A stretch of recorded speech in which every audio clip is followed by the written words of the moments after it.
And this actually gets into what I call the curriculum. How should the curricula for the fourth industrial revolution actually looks like? It should be multidisciplinary, taking advantage of the convergence between the social sciences and humanities and technology. This curriculum must be decolonized, and decolonization is not a bombastic term. It's a bombastic term, but to me what it means inclusivity. The Eurocentric knowledge system has served us very, very well.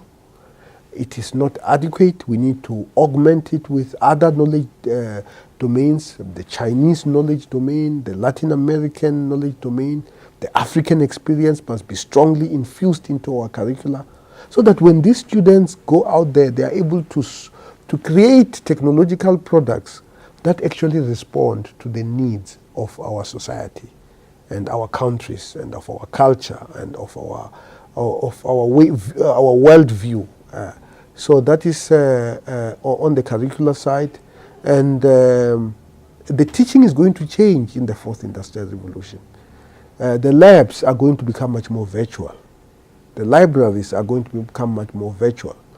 It's no longer necessary for us to have a physical oscilloscope that needs maintenance. You can have a software that does the same thing. So, and that is what we call virtualization.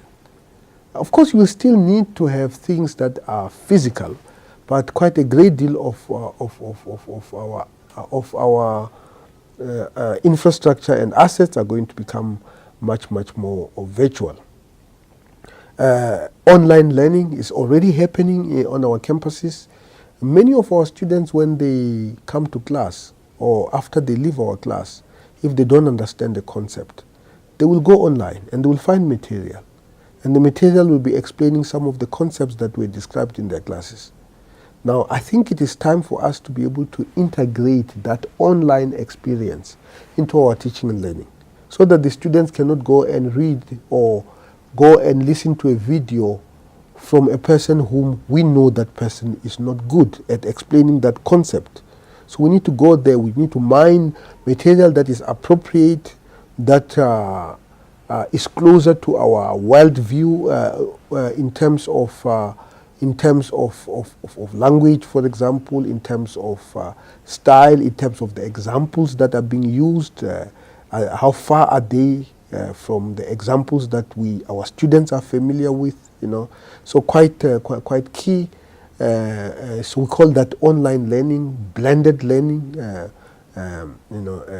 flipped classrooms, where what we are going to do in flipped classrooms is we ask people to go and watch videos from experts on a subject, and then what the lecturers do is to discuss. You come and we discuss and we debate, we interrogate the theory, we pull it apart, we suggest how to modify it, because that is actually the beginning of knowledge creation. And then the issue of research is also quite key. We are now number 5 in terms of research output. We were number 8 not too long ago.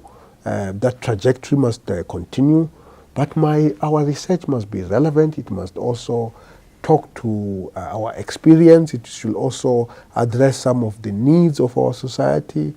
It should also be commercialized. It should not just end up in labs. Some of it must be commercialized. Some of it must be used to form companies that are going to change people's lives. And but we cannot be able to do any of these things unless we are adequately funded.